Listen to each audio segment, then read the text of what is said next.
그 메모를 남기는데, 메모는요, 포스트잇 작은 거 있잖아요. 여기에다가 아까 제가 말씀드렸던 그 문구 있죠. 낙찰자입니다. 앞으로 일정과 관련해서 상의 드릴 일이 있어서 뭐 찾아뵙습니다. 연락 주세요. 전화번호 남겨 놓으시면 되시고요.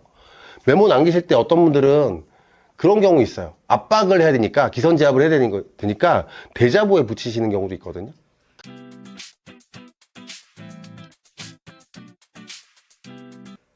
큰 대자보에.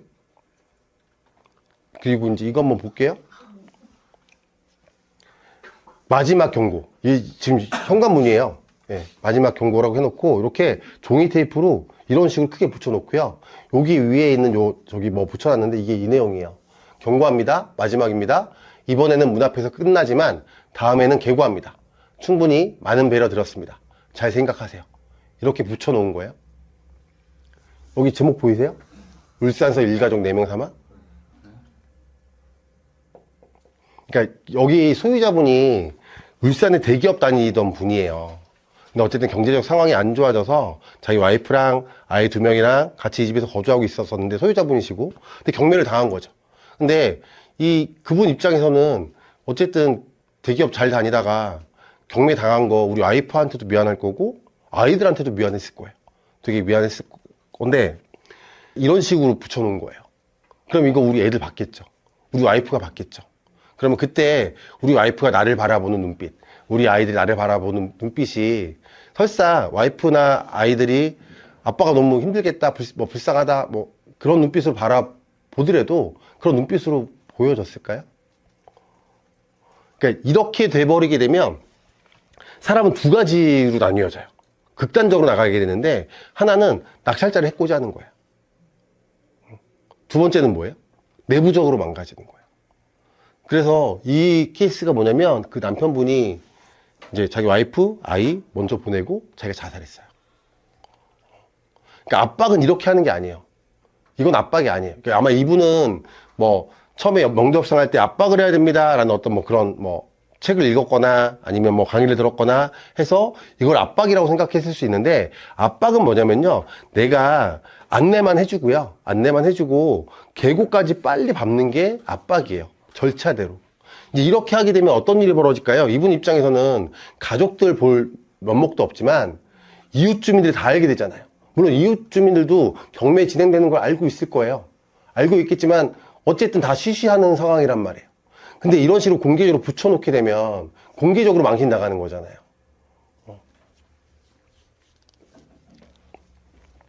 그러니까 이런 식으로 하시는 거 아니에요. 이런 식으로 붙이시면 절대 안 됩니다. 이런 작은 포스트잇 같은데 제가 악필이에요. 어쨌든 요거는 뭐냐면 제가 입찰하기 전에 거기에 선순위 임차인이 있어서 뭐 물어볼 게 있어가지고 방문했는데 사람이 없어가지고 포스트잇 붙여놓고 온 거거든요.